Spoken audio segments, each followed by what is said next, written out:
अस्सलाम वालेकुम दोस्तों, welcome to my channel Syed horror diaries. उम्मीद है मेरे तमाम लिसनर्स ठीक ठाक होंगे।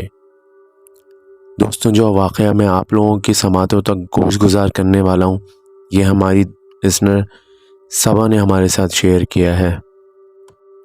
सबा लिखती हैं, हम मुल्तान में रहते हैं और ये वाक़या तकरीबन गुज़रे हमें 10 साल हो गए हैं।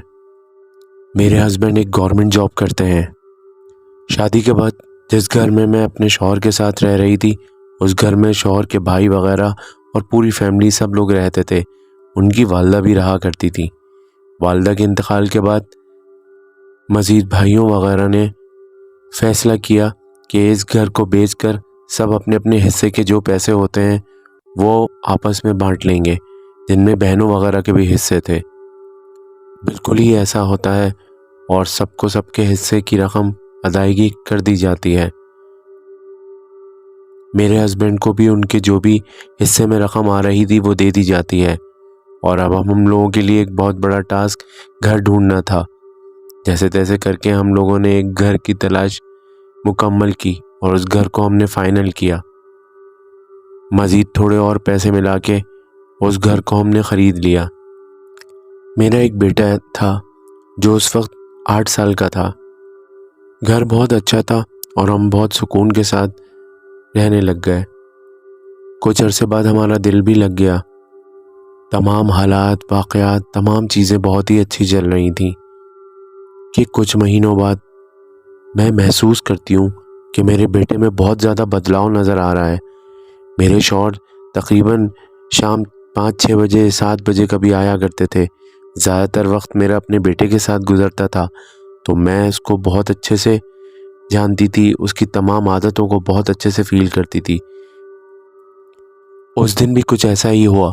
मेरे शौहर नाश्ता करके अपने दफ्तर जा चुके थे। मैं अपने बेटे को उठाने गई क्योंकि हफ्ते का दिन था और उसकी छुट्टी भी थी। मैंने कहा, बेटा उठो और मैं तुम्हें नाश्ता वगैरह दे देती हूँ। तो मैं जाकर देखती हूँ तो मेरे से पहले उठा हुआ बैठा हुआ था। एकदम से मेरे दरवाज़ा खोलने पे मैं बहुत ही हवास बाख्ता सी हो गई। मुझे ऐसा लगा कि जैसे मेरा बेटा किसी से बातें कर रहा है। मैं फ़ौरन ही अंदर जाकर अपने बेटे से पूछा, बेटा किससे बातें कर रहे हो तुम? कौन है यहाँ पर? और तुम उठ गए, तुमने मुझे बताया भी नहीं। मैं तो तुम्हें नाश्ते के लिए उठाने आई थी। तो मेरा बेटा कहता है, नहीं मैं तो किसी से भी बात नहीं कर रहा था। उसका ये रवैया मुझे कुछ अजीब ही लगता है क्योंकि मैंने बहुत ही सही तरीके से उसे देखा था। यकीनन वो किसी न किसी से बात ज़रूर कर रहा था, मगर उसने उस बात को झुठला दिया, जो मुझे बहुत ही अजीब लगा।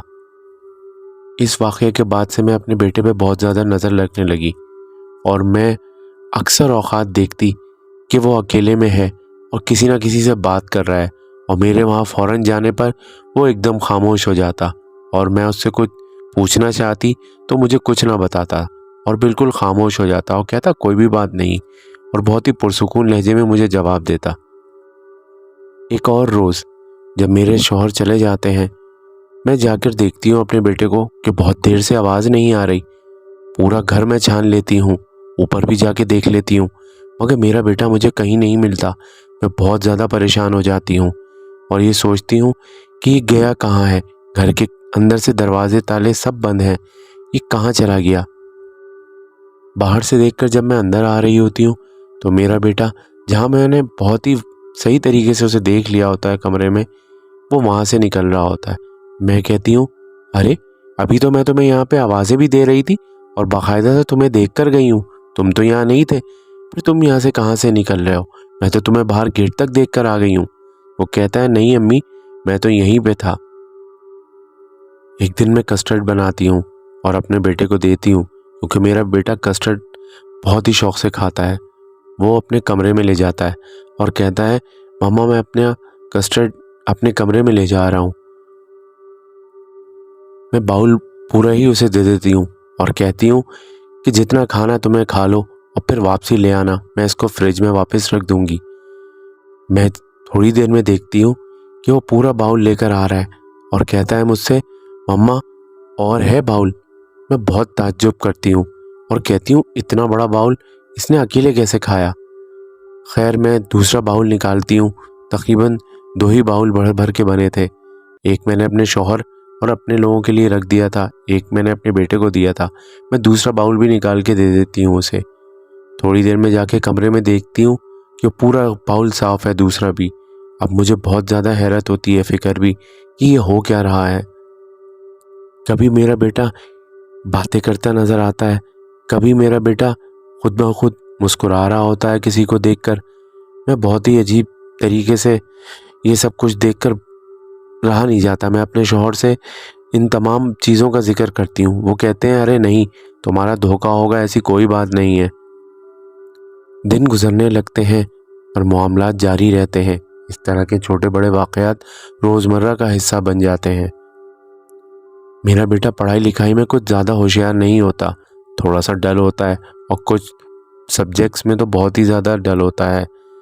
एक दिन उसके एग्ज़ामिनेशन के दिन आ जाते हैं और तमाम एग्ज़ाम्स वगैरह देकर वो फ़ारिग हो जाता है। मैं एज़ यूजुअल समझती हूँ कि वो इस मर्तबा भी कोई बहुत ही अच्छा ग्रेड नहीं लेके आएगा, अल्लाह करे कि पास हो जाए। एक दिन जब रिज़ल्ट का डे होता है, मुझे पेरेंट्स टीचर मीटिंग में और मेरे हस्बैंड को बुलाया जाता है। मेरे हस्बैंड तो जा नहीं सकते क्योंकि उनकी कुछ ऑफिस में मसरूफियात होती हैं। मैं ही अपनी बेटे को लेकर इसका रिज़ल्ट लेने जाती हूँ। तो मैं इसकी रिज़ल्ट और रिपोर्ट कार्ड देखकर हैरान रह जाती हूँ। मैं देखती हूँ कि मेरे बेटे ने तकरीबन पूरे मार्क्स तमाम सब्जेक्ट्स में लिए। ये देखकर एक तरफ मुझे खुशी बहुत ज़्यादा होती है, मगर मुझे हैरत भी बहुत ज़्यादा हो रही होती है, क्योंकि मेरी औलाद मैं बहुत अच्छे से उसे जानती हूँ। खुशी खुशी मैं घर वापस आ जाती हूँ, मगर मेरा दिमाग बहुत घूमा हुआ होता है, बहुत कुछ सोच रही होती हूँ। मुझसे रहा नहीं जाता। मैं अपने शौहर को कहती हूँ, आप इन बातों को सीरियस नहीं ले रहे, मगर मुझे मामलात बहुत ज़्यादा ख़राब लग रहे हैं। मैं एक एक बातों का अपने शौहर को तफसीलन बताती हूँ। उस वक्त वो भी थोड़े से परेशान ज़रूर होते हैं और कहते हैं कि हमारे यहाँ पर एक मुफ्ती साहब बैठते हैं जो तमाम जायचा वगैरह बनाते हैं और देखते हैं कि किसी के साथ क्या मामलात वगैरह तो नहीं। चलो ऐसा करते हैं कि बच्चे को मैं अपनी बहन की तरफ छोड़ दूंगा और हम लोग चलते हैं टाइम निकाल कर। असर से मगरिब में वो बैठते हैं। असर से मगरिब के टाइम मैं अपने शौहर के साथ चली जाती हूँ और अपने बेटे की तमाम तफसीलात मुफ्ती साहब से जाकर कहती हूँ। वो जायचा वगैरह जो भी की चीज़ें वो निकालते हैं और उसके बाद हमें बताते हैं कि बेटा, ये जो कुछ हो रहा है इसमें तुम्हारे बेटे के साथ कभी गलत भी हो सकता है, तुम लोग इस घर को छोड़ दो। असल में मसला ये है, जब से तुम इस घर में आए हो ना, तो यहाँ पे एक जिन रहता है और उसकी फैमिली भी है, जिनका बेटा तुम्हारे से दोस्ती कर ली है उसने और तुम्हारे बेटे का बहुत अच्छा दोस्त बना हुआ है। एक तरह से तो ये सही भी है, मगर ये ख़तरनाक भी हो सकता है। तुम लोगों को बहुत ही ख्याल करने की ज़रूरत है, क्योंकि जिन्नात वगैरह ये वो हैं कि जब तक आप सही रहो तो ये सही रहते हैं, और कभी भी इनका या इनके जो ये चाह रहे होते हैं उससे अगेंस्ट कोई भी चीज़ हो जाए तो फिर ये गुस्से में बहुत कुछ कर जाते हैं जो हम जैसे इंसान बर्दाश्त नहीं कर सकते। मैं मुफ्ती साहब से बेटे के रिज़ल्ट के बारे में और उसकी तालीम के बारे में भी पूरी तफसीलन बयान करती हूँ कि उस इस तरह से वो पढ़ा करता था और अब के उसका रिज़ल्ट ऐसा आया है। तो जो मुफ्ती साहब मुझे बताते हैं, मुझे बहुत हैरत होती है, खौफ भी बहुत महसूस होता है। वो कहते हैं कि इस एग्ज़ाम्स में वो बच्चा तुम्हारे बच्चे के साथ ही गया था और वो तमाम एग्ज़ाम्स वगैरह तुम्हारे बेटे ने नहीं दी, बल्कि उसकी तमाम उसको जो मेहनत कराई या उसको जो भी उसके साथ वो कर सकता था, ये नंबर्स लेकर आने में उसी बच्चे का सारा रोल है। वही जिनका बच्चा, उसी ने सब कुछ किया है और तुम्हारा बेटा कामयाब हो गया है और बहुत ही अच्छे नंबर लेकर आया। ये सब बातें सुनकर मुझे समझ में नहीं आता कि मैं खुश हूँ या फ़िक्र करूँ, मगर सच पूछो तो मुझे खुशी से ज़्यादा फ़िक्र हो गई थी, क्योंकि मेरी औलाद है।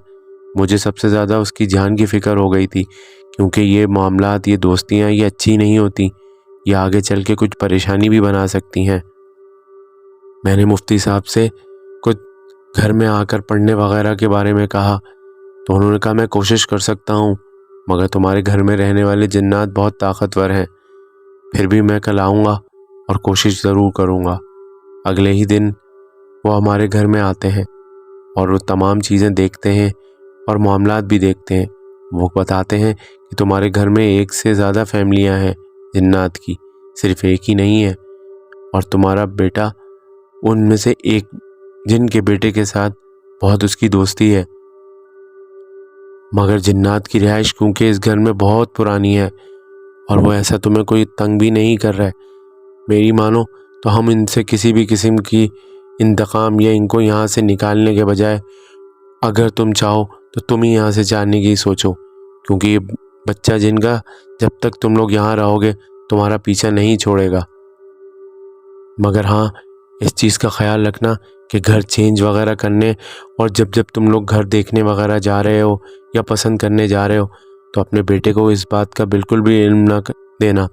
जिस दिन तुम लोगों ने घर से मूव करना हो बस उसी दिन उसको साथ ले जाना, वरना ये इतनी आसानी से तुम्हारे बेटे को जाने नहीं देंगे। ये सुनकर मैं बहुत परेशान हो जाती हूँ। हम प्लान के तहत अपने बेटे को पहले उनकी फुप्पी के घर छुट्टियां गुजारने का भेजने का कहते हैं। वो बेटा मेरा क्योंकि उस घर में भी बच्चे थे फ़ौरन राज़ी हो जाता है, कहता है अच्छा आप लोग मुझे वापसी कब लेके आएंगे। हमने कहा बेटा हम आपको तकरीबन 1 हफ़्ते में वापसी ले आएंगे। उसका तमाम सामान वगैरह पैक करके मेरे शौहर उसको उस घर में छोड़ के आ जाते हैं और उसके बाद हम जल्द से जल्द स्टेट एजेंट वगैरह को कहकर घर की तलाश शुरू कर देते हैं। अल्लाह का करना ऐसा होता है कि हमें घर की बहुत जल्दी हमारा इंतज़ाम हो जाता है।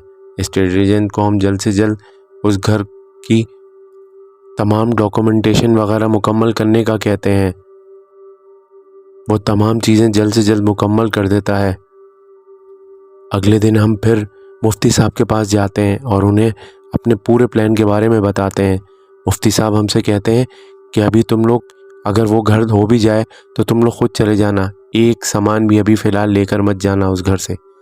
अभी तकरीबन हफ्ते 1.5 हफ्ते तुम लोग तमाम सामान को उसी घर में छोड़ देना और 1-1.5 हफ्ते बाद भी जो भी सामान लेने आए वो तुम्हारे घर वालों में से ना हो, कोई बिल्कुल ही नया अनजाना बंदा हो जो तमाम सामान तुम लोगों का उठाए और इस घर में लाके मुंतकिल कर दे।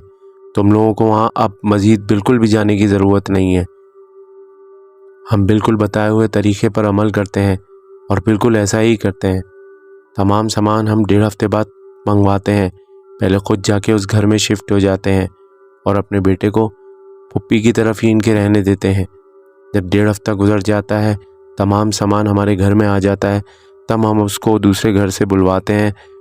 बेटा मेरा बहुत हैरत ज़दा होता है, कहता है मम्मा हम लोग ये कहाँ पर आ गए हैं। मैं उनको बताती हूँ बेटा अब यही हमारा घर है। मेरा बेटा बहुत कोशिश करता है कि वो उस घर में वापसी जाने के लिए हमें राज़ी कर ले, वो अंदर ही अंदर चाह रहा होता है। हम उसको बहुत समझाते बुझाते हैं और बिलाखिर उसको हम राज़ी कर लेते हैं। अब हम उस नए घर में रहते हैं। वो पुराने घर को हमने सेल आउट कर दिया है, मगर उधर भी अब तक सुना है वही मामलात हैं, वहाँ पर अभी भी वही जिन्नात वगैरह रहते हैं। मगर तमाम इन वाक़यात के बाद हमारी कभी भी हिम्मत नहीं हुई कि हम उस घर के आसपास से भी गुज़रें या उन घर में रहने वालों से हालचाल पूछें कि यहाँ पे कैसे दिन रह रहे हैं।